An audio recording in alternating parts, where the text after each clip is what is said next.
Welcome to Understand Nostradamus. I'm your host, Michael Falco. I'm going to make a few predictions for the near future by going over some quatrains from the book, The Prophecies of Nostradamus. The actual name of the book is Les Prophéties de Monsieur Michel Nostradamus. These prophecies seem to be happening or developing now, from the destruction in Ukraine to earthquakes and volcanoes in Europe, droughts and floods in the U.S. and Europe, to the heat waves that will follow the weather pattern of El Nino that has started for the summer of 2023. It seems Nostradamus is not so much a prophet of doom as he is a prophet of your news and current events now. Prophecies for now.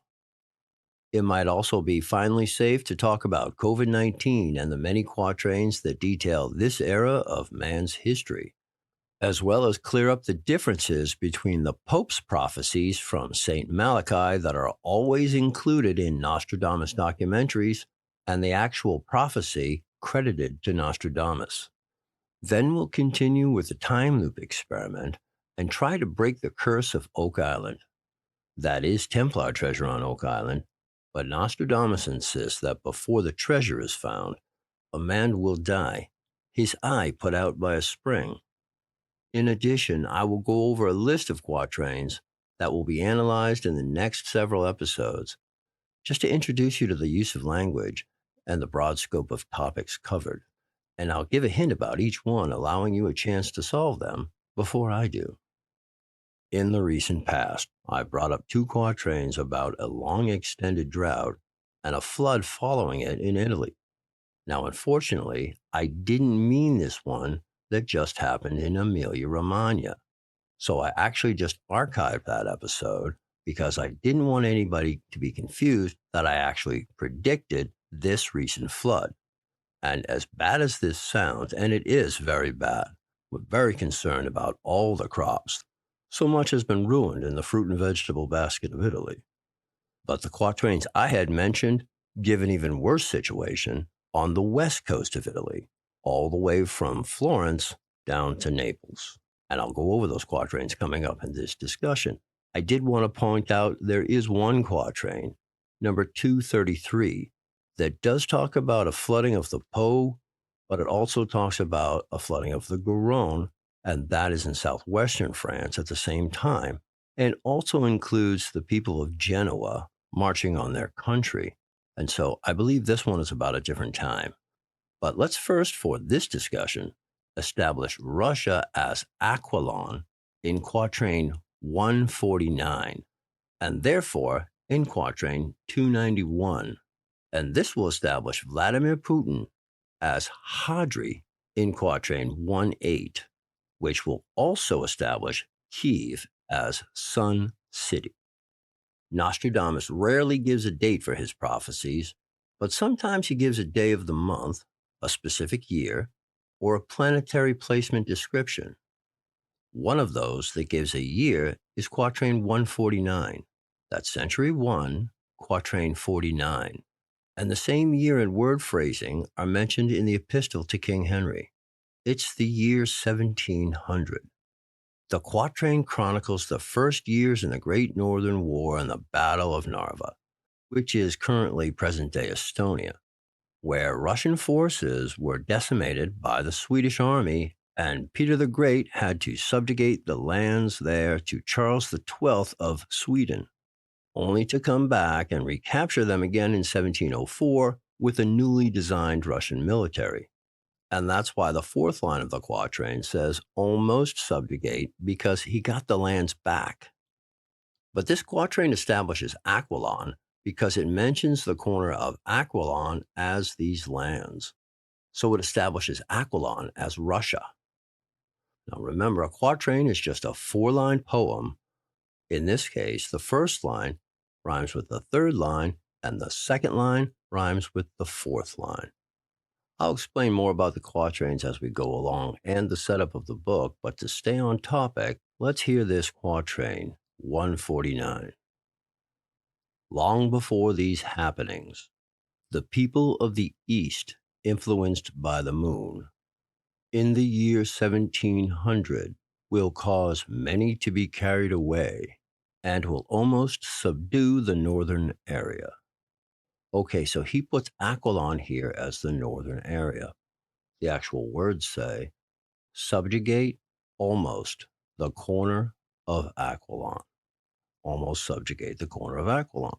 And so that says that he almost had to subjugate the corner of Aquillon, because as I said, in 1704, he got the lands back. It's also important to point out that the third line says the year 1700, the great will have to make changes. Or you could read it, will have to make great changes. But the way it's presented, the word grand can be the noun or the subject. The word Aquillon comes from Roman mythology, which renames Boreas from Greek mythology. You know, Boreas, like Aurora Borealis, the boreal forests of the Great North. So the word Aquillon represents the god of where the north wind comes from, or sometimes the wind itself, depending on poetic license. Note the tie-in with the Great Northern War at its introduction in Quatrain 149. The first two lines of the quatrain refer to Peter the Great's war with the Ottomans in the south of the Russian Empire.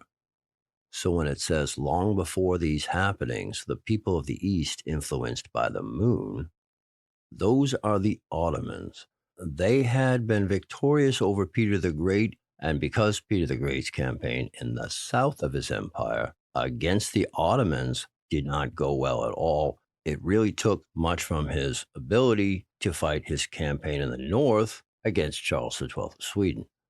So that refers to the battle with the Ottomans, weakening Peter the Great to the point where he lost both campaigns and almost had to subjugate the corner of Aquillon in the year 1700.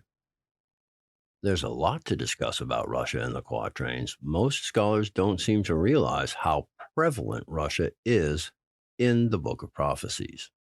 Russia was always an ally of France. It was the French that financed the many expansions of industrialized Russia through the centuries. So let's take a look at some of the quatrains that might tie into that, because there is a quatrain, 291, which seems to be in the near future. It's about Aquillon and a large single explosion. And the same word phrasing and description are written in the Epistle to King Henry within the section that breaks down, much like Tui Bei Tu, the Chinese prophecy that goes in order of time. There will be further explanation of Tui Bei Tu in this discussion, the spelling of which is in the description to this episode. But I'm going to show how it ties in with Nostradamus and relates to the lost book. Whenever you research Tui Bei Tu, the article always labels it as the Chinese Nostradamus. Written more than 900 years earlier by two men, the name translates to pushback graphics. People call this work the Pushing Back Poems. It's a collection of 60 drawings or graphics, each with a short poem, a two-line poem, and a quatrain-style four-line poem they call the long poem. They each prophesize a time period in the future, and they are in chronological order. These 60 poems are in the order of their occurrence in time. It is very important to have an understanding of Tui Bei Tu, which gives reason to the lost book of watercolor paintings discovered in 1994 in the Vatican archives, referred to as the Lost Book of Nostradamus. And there is a major shout out to Tui Bei Tu in the Epistle to King Henry. This section of the epistle refers to the East trembling from brothers, but not brothers, of Russia. This also includes a description of the third king of Aquillon, lonely and alone, pretty much describing a guy alone at a Christmas mass or at the end of a 20-foot table. This leads to a possible connection with Quatrain 291, which is a warning about a large singular explosion seen in the direction of Aquillon at dawn. Now, this sounds like it could be similar to Chernobyl, but that was in the middle of the night. In addition, the quatrain highlights the creation of a circle of death. It's hard to say at this point whether that would be a nuclear weapon or a nuclear power plant. But it's important to note here that Russia has floating nuclear power plants that they call POTUS, but that's another story. So let's take a look at the quatrains mentioned and some of the others in their vicinity, and what the predictions credited to Nostradamus for 2023 that are floating around the internet look like. How accurate are they? And how do they tie in? First, in just about every predictive Nostradamus article or video you saw this year, even the podcasts went over this 7-month warning. 7 months the Great War, predicting something about World War III without anyone ever solving the quatrain. So I think we'll do that right here. People are looking to starlight on the royal edifice, calling it celestial fire. Let's look at the words. Celeste means heavenly, as of or from heaven. The heavens and the sky were the same in Nostradamus' day. They didn't really separate the two. An edifice isn't just a physical structure. It can also mean a built-up set of ideas or beliefs, like a religion or a monarchy. Let's take a look at the quatrain. It's 4100, the last quatrain of century 4. From celestial fire at royal edifice. What they have been reading to you is from celestial fire to the royal edifice. Now, the word here used is o, or it comes from a. It can mean to, at, with, in, upon. So it could even be stretched to within. To be clear, this is about the first of the French Wars of Religion in 1562. This was Nostradamus' time, and more so, the future of his children. This first set of 9 separate wars lasted over 36 years, and it was the bloodiest and the worst kind of fighting. This was neighbor killing neighbor. This wasn't a divided civil war. This was town after town after town with people turning on each other. And it was about power and who got to keep what. And from the start, it was the crown enforcing the repression of religious freedom. Heaven's fire. The 7 months in question begins on April 2nd, 1562. So you're talking about a war of religion that is being fought and upheld by the crown, the royal edifice. So let's complete the quatrain. From celestial fire to at or with royal edifice. The word the isn't used. It's okay to fill it in later on in the meaning, so we'll get to that. Let's look at the second line. When the light of Mars fades from view. Doesn't say blow up or goes away. The third line is 7 months great war, death from evil deeds. Or just evil or devilry. The word chosen is malfeas. It means malfeasance or malfeasant, evil or evil deeds. The fourth line, Ruen Evru, the king will not fail. So let's look at the second line. The light of Mars cannot be seen. The light of Mars fades from view. The light of Mars dwindles, diminishes, reduces. The word Falrea does not mean blow up or end. Mars is not going away. Mars is going to be there. You don't have to cancel Elon's plans, but you should contact him anyway, because there are some things about him in the quatrains and his purpose that he's been seeking. So this refers to Mars at solar conjunction. Mars had a solar conjunction on March 18th, 1562, and what happens during the conjunction is that the planet, from our perspective, passes behind the sun and you can't see it for several weeks because it's lost in the sun's glare. Just this year, in the spring of 2023, a very busy season for solar conjunctions, Saturn had its solar conjunction on February 16th, and you couldn't see it for several weeks. Neptune had its solar conjunction on March 15th. Again, couldn't be seen. The solar conjunction of Jupiter was on April 11th, 2023. Jupiter passed behind the sun from our point of view and remained hidden in the sun's glare for several weeks. You get the theme here? Mars had its opposition, which is when we can see it the brightest on December 7th, 2022. And at the same time, it was occulted by the moon. I don't know if you saw that. It was pretty exciting. It's visible for about 10 months after opposition, which is now. Then it becomes lost in the sun's glare around October 10th, 2023. Mars will pass close to the sun in the sky as its orbit carries it around the far side of the solar system from Earth. At its closest approach, Mars will appear at a separation of only 0 degrees, 6 arc minutes from the sun, making it totally unobservable for several weeks while it's lost in the sun's glare, or it will seem to fade away, diminish, and reduce. The solar conjunction of Mars on March 18th, 1562, was 0 degrees, 0 arc minutes. It was a perfectly aligned conjunction behind the sun. So it wasn't seen for several weeks, and that was to mark the opening of 7 months' Great War, death from evil deeds.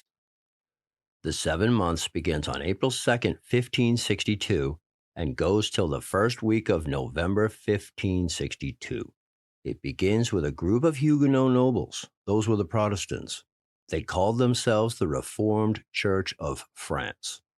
They were led by their general, Prince Louis I de Bourbon, the originator of the House of Condé. We'll refer to him as the Prince of Condé.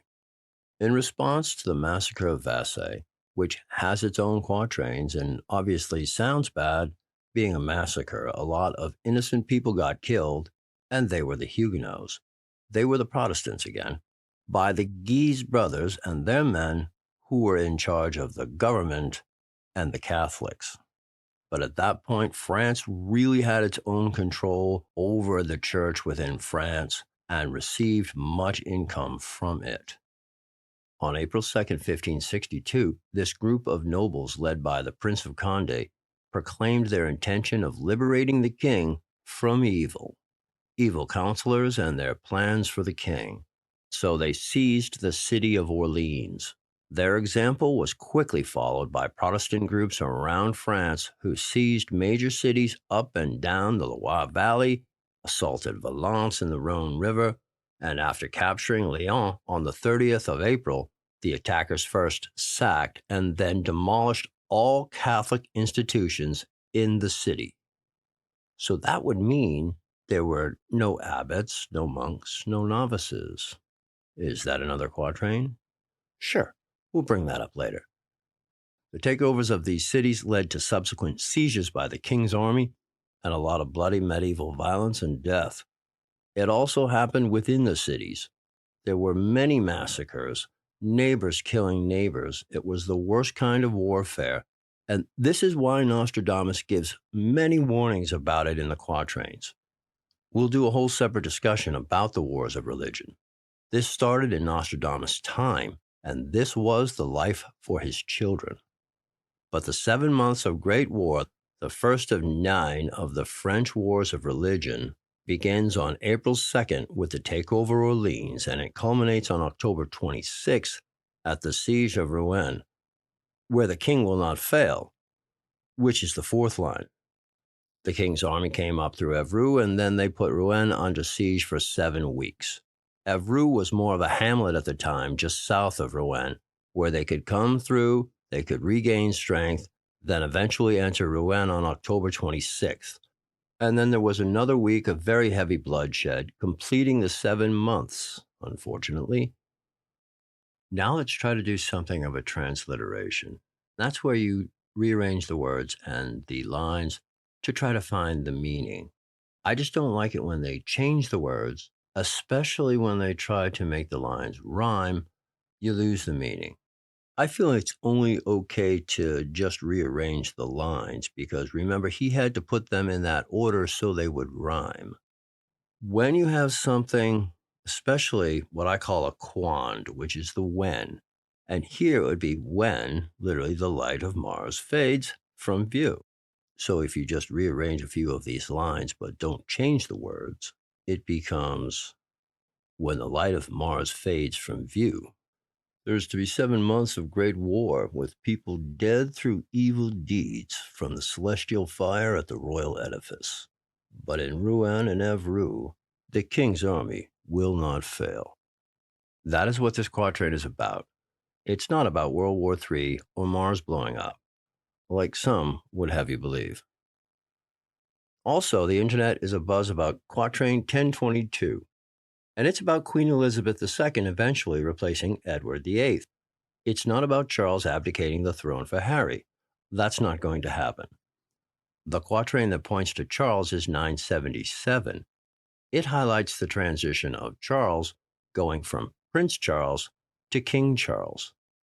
Quatrain 1022 is about Queen Elizabeth II eventually replacing King Edward VIII, who abdicated the throne for Mrs. Wallace Simpson, only to be replaced by his brother Albert, who took the title King George VI.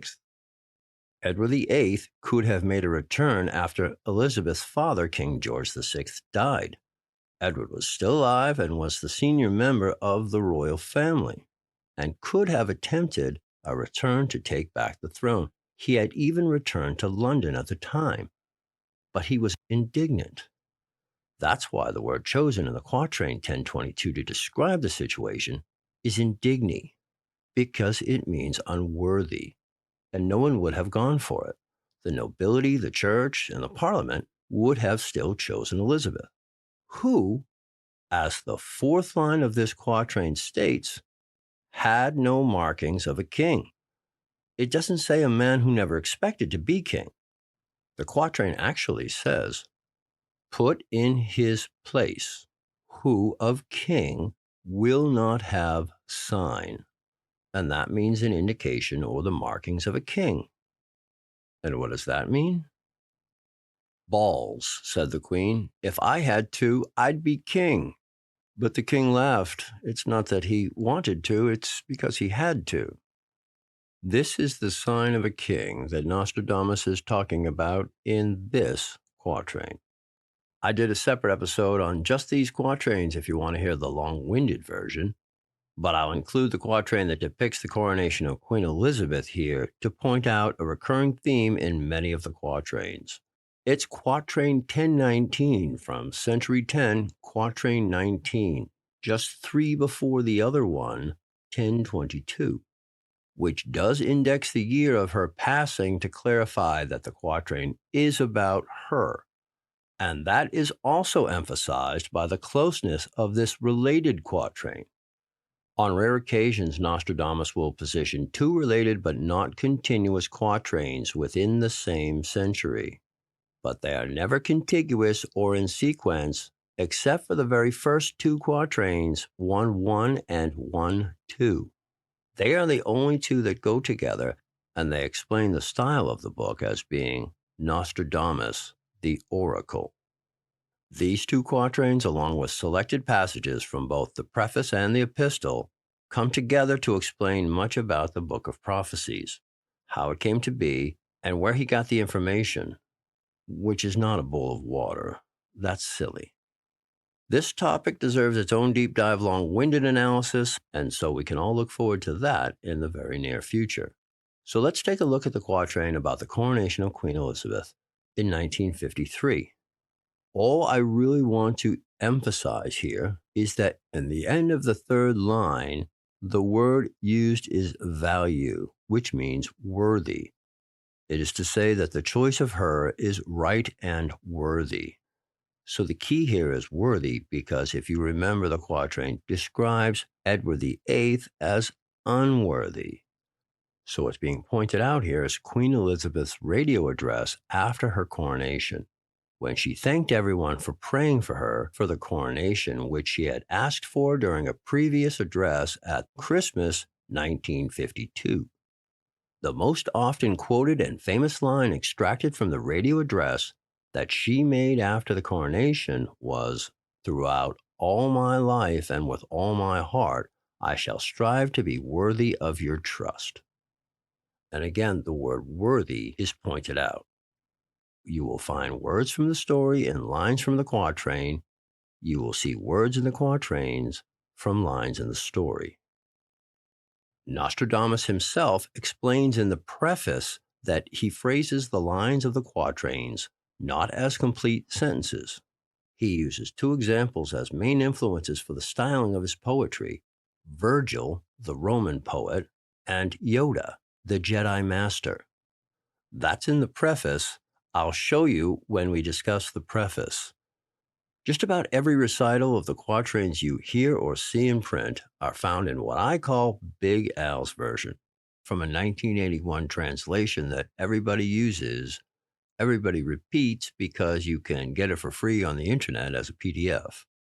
Not so much a literal translation because a lot of insightful interpretation has been added, but I feel a literal translation can bring you closer to the meaning. For instance, in Quatrain 149 that we went through, there's an example because the third line says the year 1700, great will have things taken away or have things changed. And it has been interpreted as will lose many things, with the word great meaning a large number, which it can. The word used in French is grand. It means great, or what do we use grand for? Many, many, many meanings, a great many meanings, including large, huge, special, exquisite. It can mean all of those things, but the point of the quatrain is lost, that the quatrain is referring to Peter the Great in the year 1700, which is pointed out right next to it in the third line of the quatrain, giving the year 1700. The fourth line clearly says, almost subjugate the corner of Aquillon. These lands would be the former Russian and former Soviet Union lands of what is now Estonia, Livonia, and Ingria, which are parts of northwestern European Russia. Each line of the quatrain has to be 10 syllables. The first line has to rhyme with the third line, and the second line has to rhyme with the fourth line. When you see a quatrain, the way to tell if it's fake is if it can't be translated back to French in 4 even lines that rhyme, then it's not real. Such as the 2020 quatrain about the twin years and the ancient queen and the coronavirus. Well, that one was some made up bunk. Some falsodamus. There are some quatrains in the book about coronavirus. People initially picked out the right one, Quatrain 265, that many Nostradamians for years thought would be about an earthquake. It mentions the sloping park along with plague and captivity. They just didn't get it for the right reason. You will see when we discuss this that the longest sloping park in the world sits along the Yangtze River in the heart of Wuhan, China. It's about 4 miles east to the wet market, where COVID-19 initially started spreading. And the lab is across the river about equidistant but south of the park. The rest of the quatrain is really simple. It all comes from the headlines of exactly that period when it broke out in the Western world. COVID-19, the lockdowns, and what's worse, the masking and vaccine debates. It's all in there. If you take a look at Quatrain 138, it mentions Sun City. So does Quatrain 18. And the Sun City, I do believe, is Kyiv. But this also refers to the government of Ukraine located in Kyiv and further to surrounding Kyiv, because the Ukraine, the borderland, wasn't really a country in Nostradamus' time, but Kyiv did exist in Nostradamus' time. It was a city-state. It had gone from the kingdom of the Kievan Rus. It had been the kingdom of the Rus. It had been taken over by the Mongols, run by the Golden Horde for years, then was taken over by the Duchy of Lithuania in Nostradamus' time, all through his life, right up till right about after his death, and then it was taken over by the Crown of Poland. These days, Kyiv has been referred to as Sun City because of all the beach resorts along the Dnipro River. There's even one called the Sun City Beach Resort, but there are many stores and markets and cafes named after Sun City Cafe, things like that. I will show that in a deep, long-winded discussion all its own about the Ukraine and the many quatrains depicting the history playing out there right now. They start a new generation of quatrains that can only be truly solved if you have internet access. Let's take a look at Quatrain 18. I will read you Big Al's version, and I do recommend this version over others available, even though I do alter it at times. Here's the quatrain. How often will you be captured, O city of the sun? Changing laws that are barbaric and vain. Bad times approach you, no longer will you be enslaved. Great Hadri will revive your veins. Okay, let's take a look at that first line. It says, how many times taken or captured Solar City or Sun City. It doesn't say City of the Sun. That is poetic license, I'll give him that, but that would be Cité de Soleil. The second line starts with Saras, you will be. So he tags that on to the first line to say, how many times taken Sun City will you be? So you could read it that way. How many times will you be taken, Sun City? Or you could read it, how many times taken, Sun City, you will be changing barbaric and vain laws. Meaning that is what the people there are going through. Vain can mean prideful or conceited, but it can also refer to attempted without success. And that doesn't mean by the people in the city. It means their government being changed by the invaders that keep taking the city. Kiev has been invaded, taken over, and turned into a tributary by many empires in the last 500 years. So it's no coincidence that the third line reads, your pain or your evil is approaching. More will you be enslaved. Now, for whatever reason, Big Al's version has a negative in this line. And the point here is he could only translate what Font Brune gave him, who was the writer of the book that the translation comes from. But it is actually the opposite. It doesn't have a negative in there. The translation from Big Al's that goes around the internet everywhere says no longer will you be enslaved. But that's not what line 3 says. Line 3 says, your pain is approaching, the more you will be made tributary. Tributary is the word chosen here. It means dependent or taxable, subject to toll, tax, or duty, or even imposable and obligated, or at worst, owned. But in those days, a tributary paid tribute or was destroyed, and they were second-class non-citizens to the empire, a financial enslavement. So the third line translates to your evil approaches or you are about to be wronged. The more you will be dependent, and that's sadly very true because now they're completely dependent on the Western world for just about everything. The fourth line, the great Hadri will revive your veins. That word is recouvrira, and it comes out of recouvra, which means to cover up, to recover, to regain, to revive, to collect. It is saying the great Hadrian will collect your veins, which I feel means more than will get you to get pumped. I believe this refers to the French saying, si sangue aux quatrains, which literally translates to bleed out of 4 veins, and means to be willing to go through huge sacrifices or to give all. Who's the great Hadri? The Hadri this quatrain refers to is Hadrian, the Roman emperor who from 132 to 136 CE during his reign put down the Bar Kokhba revolt, which was a revolt in Judea against the Roman Empire. He was very vengeful and brutal about it, then afterwards erased the name of the region from the map, renamed it Syria-Palestine, and exiled the Jewish population from the area.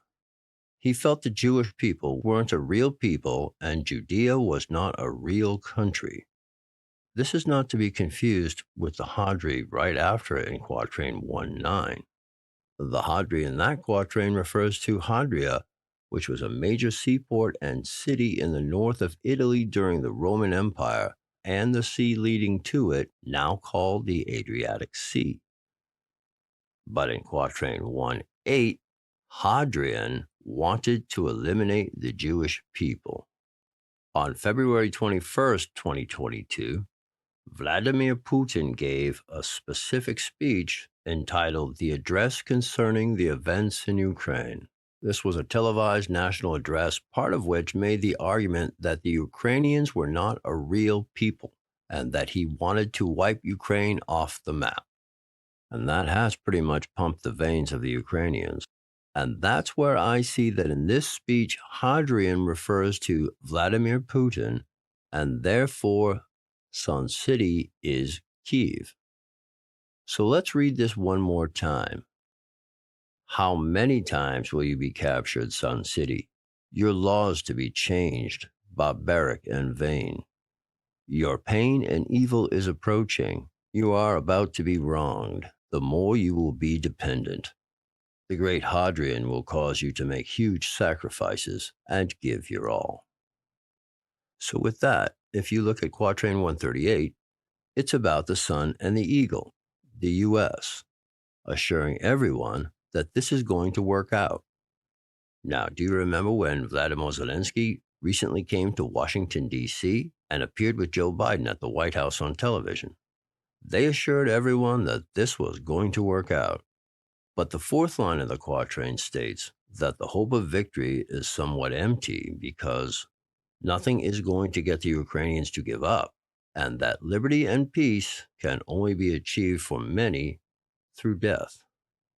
When you come down to Quatrain 134, it alludes to the bird of prey that flies to the left, connecting with the French before all this starts. See the bird of prey that flies to the left? That's a play on words. That'd be Joe Biden. Come on, man. It's a word game after all. The entire book was designed as a word game that people would have fun with. Nostradamus knew you'd like word games. Now we'll come down to Quatrain 117, recited on many predictions of Nostradamus videos and podcasts. They all read the same version, of course, Big Al's version. And it goes like this. For 40 years, the rainbow will not be seen. For 40 years, it will be seen every day. The arid land with dryness will grow, and great deluge when it will be seen. If you look at those lines in French, the first and second lines begin with the word par. Par is a one-syllable word that means by or through, sometimes because of or at. The only reason to switch words in and out of a quatrain is for scansion. You can't drop the beat. Now, if you want to use the word for, there is a one-syllable word that Nostradamus uses for that, pour, P-O-U-R. Again, I think this is a misinterpretation because the translator didn't know what the quatrain was about. You really have to know what the vast majority of quatrains are about to solve them. You have to start with the answer. The main prophecy of the book is in the summation of the many quatrains written in prose, along with segments of the preface and the epistle. But we'll get to that. Quatrain 117 really says, by 40 years, as if to say that at that point, or because of. And if you read it that way, you realize it says, by 40 years of drought, the dirt in the earth will grow more compact from being parched, so that when it does rain, it can't absorb the water, and the water is all going to flood and flow eventually till it hits the oceans. I'll go over this quatrain more deeply because it is a famous quatrain, and my next edition is going to be famous quatrains. But maybe you read about this type of thing in the news because it matches your climate news. So unless you haven't seen what's been going on in the southwestern United States or in southern Europe these days, and many other places like even the Horn of Africa, you might wonder if we're in year 23 of a 40-year span. All the news programs constantly say we're in the midst of a mega drought, and we're in year 23 of it. Even with more regional events, say like what happened in Germany 2 summers ago, or just say St. Louis, Missouri in the United States last year. There was a big drought all summer and everybody was really scared about how dry it had become. And then the last week of July on a Monday night, it rained half a year's worth of rain in just 12 hours and everything flooded. You saw what happened in California towards the end of 2022 and the beginning of 2023. But that's all been going on in Europe as well. In Spain, there was a lack of rain in recent years, and the northeast of the country saw its worst drought on record. People were having to protect their water supplies. This leads to many unwanted effects, like wildfires. It reached 40 degrees this April. It was record-breaking temperatures. It worsened Spain's drought crisis. And then it starts to rain. It even snowed in Mallorca. The headlines read, "Spain was buried in snow." In May, you have the same thing going on in places like the Horn of Africa. Ethiopia and Somalia missed 5 seasons of rain, and now it's flooding like crazy there. This is going on all over Europe as well. And the media in Europe is saying they're going through the worst drought since 500 years. More than a fifth of Europe is at risk of experiencing a drought this summer. Parts of Spain and southern France are already experiencing water shortages, with farmers expecting the worst yield in decades. This situation is especially serious because it follows years of consecutive droughts, which have depleted the groundwater reserves. This is really important because it's those groundwater reserves you need if, say, a volcano or you have a nuclear incident where you can't drink the surface water, you can't drink the rainwater. We have tapped all the groundwater to feed our crops during this whole drought, so the ground is really parched. And say there should be some kind of incident where you can't drink the surface water. That's why I'm saying when the flood comes, you've got to let it settle into these fields and slowly drain in. As much as that means crop failure now, it means long-term salvation. Whereas if that water all runs into the sea, you deal with sea level rise. And then more rainfall. But the average temperature in the Mediterranean region is now 1.5 degrees higher than it was 150 years ago. Just this last winter saw record heat in Europe with little to no snow, which they depend on for a steady supply of water throughout the year. This will diminish shipping along those rivers, and more truck transport will be needed, and that raises the prices. Remember, there can be no truth entirely concerning the future, and that your concerns should drive you into action. Okay? Let's continue with some more prophecies. There's a Pope's prophecy from St. Malachi that has been circulating in the known world for as long as Nostradamus prophecies. And there's Quatrain 592 from Nostradamus' Les Prophéties. That's Century 5, Quatrain 92, that I believe has been misinterpreted to be about a 17-year pope by means of a 17-year seat, which has been interpreted to mean the papal seat of Rome, the Holy See. Now, the word used in the quatrain is siege.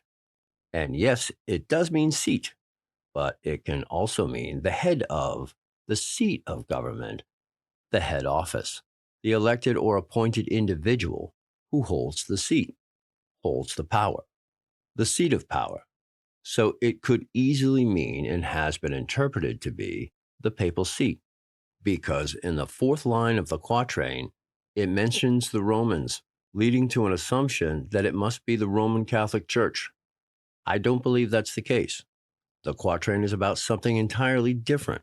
But what you're going to see because of this well-known interpretation of Quatrain 592 is that the late Pope Benedict becomes the 17-year pope because Benedict died before the completion of the 17th year since he became pope.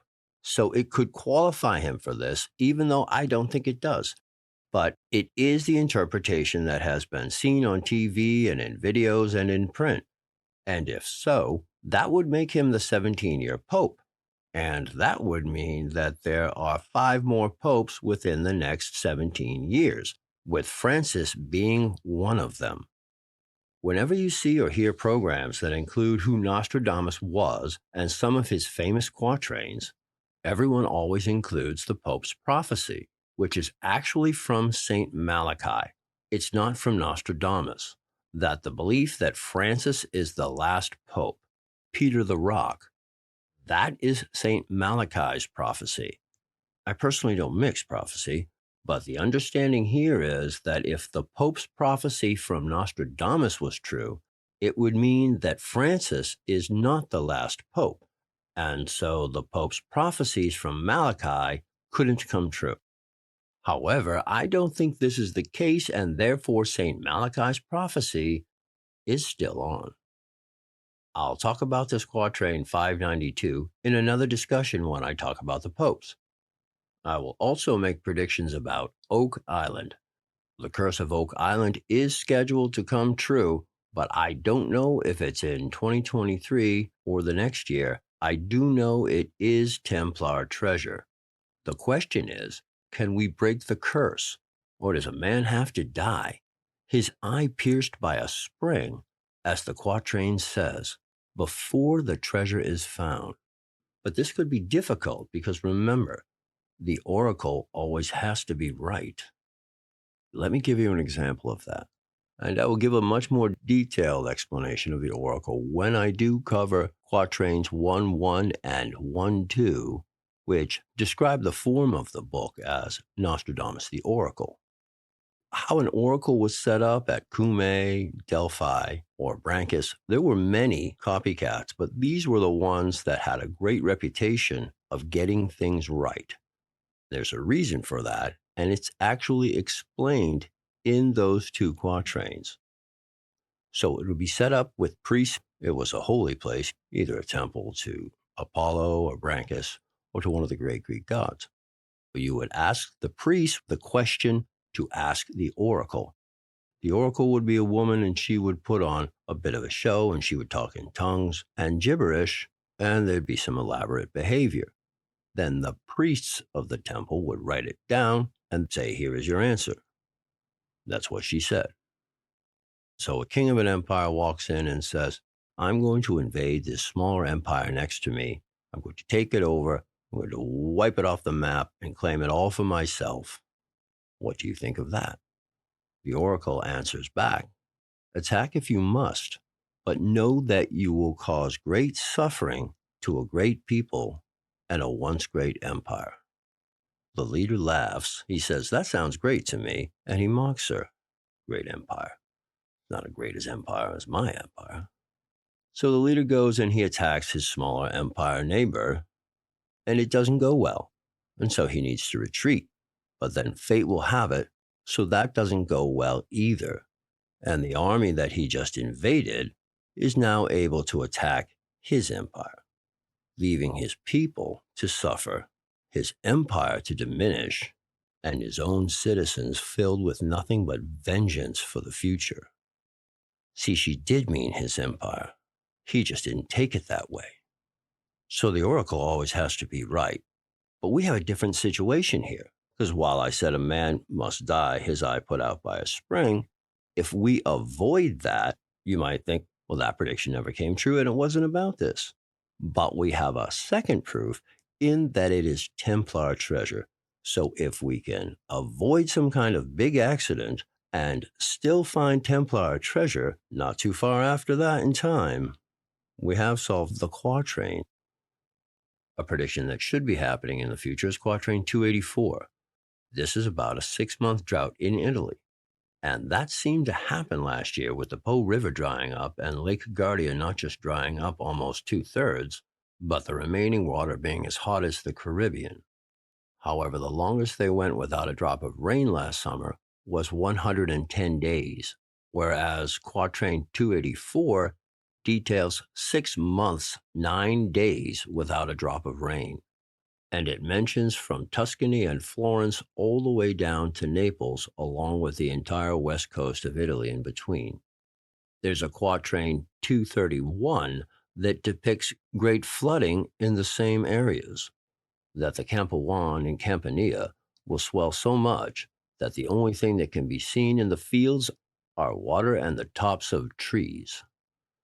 Will we continue to see in Italy what we've been currently seeing in California? A long extended drought, and then periods of intense precipitation and recurring flooding. I keep hearing about the storm of the century. Every year I hear about the storm of the century. And that would mean we're in the century of centuries. And yes, that's in the quatrains. There also seems to be some predictions about volcanoes in the near future. And you can see the tick up of volcanoes around the Earth now. Nostradamus seems to infer that it will increase because of the hotter weather. The warming of the planet will start to work the volcanoes up because that is the planet's reaction, kind of like a tea kettle. I see these warnings in the future because there were three major warnings about Vesuvius, and they all happened: the eruption of 1631, the eruption of 1906, and the eruption of 1944. The eruption of Mount Etna in 1669, and Mount Tambora in 1815, as well as the year without a summer that it caused in 1816. They're all in the quatrains. That's to draw attention to the other side of Naples, Campe Flegrei, which there is a quatrain about, set in the future. This will all be in the episode about volcanoes. I want to try to explain how much about volcanoes is in there, so it requires its own episode. But let's see what Nostradamus has to say about the upcoming El Nino this year and the heat waves that will accompany it. Let's look at Quatrain 598. It is about Europe hitting 48 degrees temperature-wise. Here it is. At the 48th climacteric degree, at the end of Cancer, very great dryness. Fish in the sea, river, lake, boiled hectic. Burn and begore in distress through fire from the sky. Climacteric means crucial, critical, having far-reaching implications or results, a critical point or event. And that would possibly be a heat wave. Now, the word climacteric closely resembles the word climate, also having far-reaching implications at that point. End of Cancer. Cancer is from June 22nd to about July 22nd, right at the middle of the summer. The third line, fish in sea, river, lake, boiled hectic. Well, that's definitely a serious heat wave and a fish kill. And the fourth line, Burn and Bigorre. Those are two provinces in the southwest of France along the Spanish border in the Pyrenees Mountains. This is located from the Atlantic Ocean to the upper watershed of the Adour River on the northern slopes of the Pyrenees. It's part of the larger region known as the Gasconne, and it's in the mountains where it gets much warmer, much faster.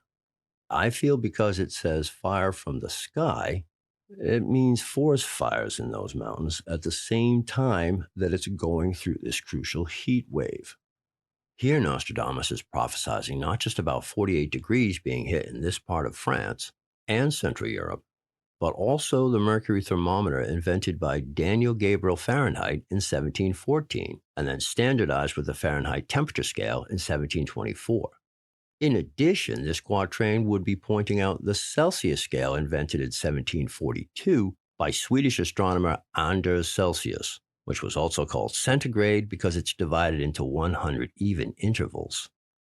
So this quatrain 598 would be predicting 48 degrees Celsius being hit in Europe.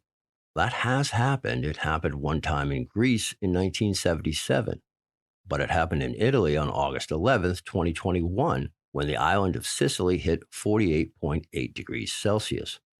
I think what we're talking about here, though, with Nostradamus and this quatrain, is France hitting 48 degrees Celsius and the resulting forest fires in the Pyrenees. This would draw a connection to quatrain 448, which is about a mad locust outbreak in central Italy, which did happen already in Sardinia, but this quatrain mentions the Ausonian Plain, which is what the ancient Greeks called central and southern Italy. These two quatrains seem to be about an oncoming set of heat waves and the consequences of them, which would bring me back to Tui Bei Tu, because where we are right now in the timeline of Tui Bei Tu is going from poem 44 to poem 45. Poem 45 is where all countries fight the sun, and the sun's heat that's been trapped in the ocean leaves. We call that El Nino. I want to get into this much further and tie these quatrains all together and a deeper explanation of Tui Bei Tu. I also want to bring up Betelgeuse, the star that is the shoulder of the constellation of Orion, going supernova. along with several other quatrains, including AI and the zombie apocalypse, and finishing the quatrains about Oak Island. So there'll have to be a part 2 called Even More Prophecies for Now. But I just wanted to say for sure there's not going to be a zombie apocalypse. That's not what the quatrain says. It says when the dead come out of their graves and the quatrain has already happened. I'll start that quatrain out now, and so maybe you can solve it. The big question is not when. The when is given when the dead leave their tombs or their graves. The real question of the quatrain is what is the great seventh number achieved? And the fact that it mentions close to the great millennium. There are a lot of warnings in the book Les Prophéties, and there is a major warning, and there's also a solution offered. It states clearly in the preface that the vast majority of quatrains can't be solved until after they've happened, because they're prophetic.